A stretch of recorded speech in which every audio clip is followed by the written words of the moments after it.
talaga na makipaglaban para sa bayan natin. Kasi kung talagang manahimik lang tayo ng ganito, padala tayo sa takot, walang magaganap na pagbabago.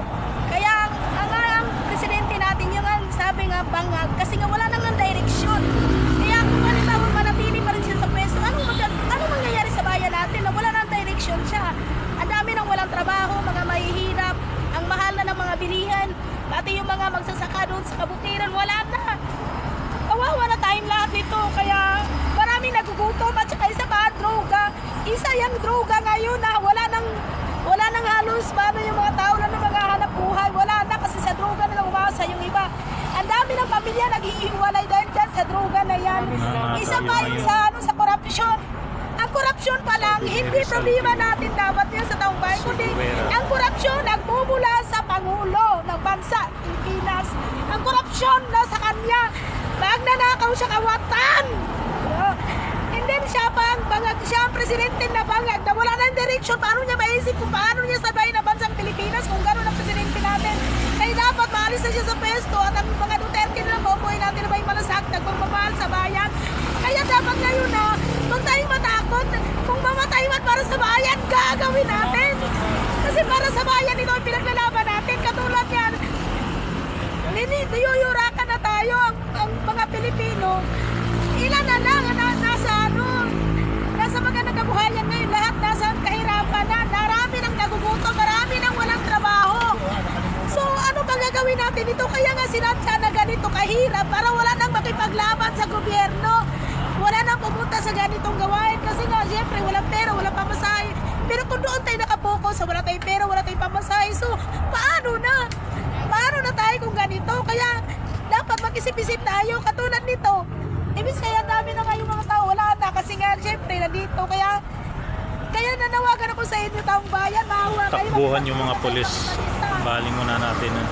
Kaya yun lang yun. Ayan o, ang dami nila. Kaya kung manatili tayong ganito, laging talunan tayo, laging takot, walang nangyayari sa atin. Kaya ngayon pa lang. Napakaraming polis. Hindi ko sa taong bayan na antayin na tayo gagawa na para sa bayan natin. Manindigan tayo. Kasi karamihan sa ating mga taong bayan, puro reklamo, walang panindigan. Puro pera namang inaasa na kaya kailangan ngayon manindigan tayo, makipaglaban tayo. Dahil ang gobyerno natin kurap. Siya ang problema ng taong bayan, kundi ang presidente kurap, kawatan, bangag, kaagad.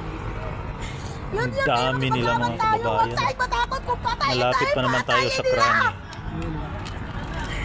Kaya yun lang yun.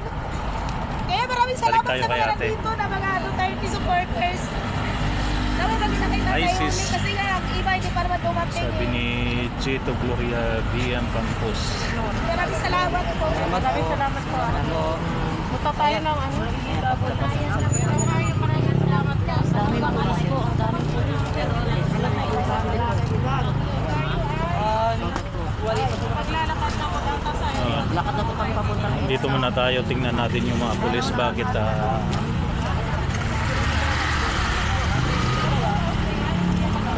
parang miniting mo na sila doon sa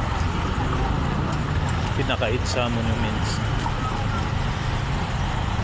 Tapos hindi natin alam, baka mag-uwian na rin sila. Nagsisipagsakayan.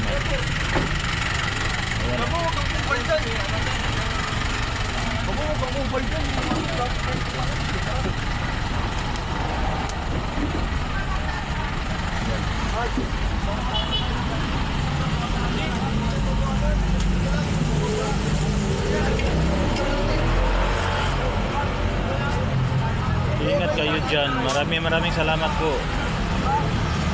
Chito Gloria BM Campos. Maraming salamat po. Kabayan. ng sponsorship para sa isang gaganapin na malawakang grant.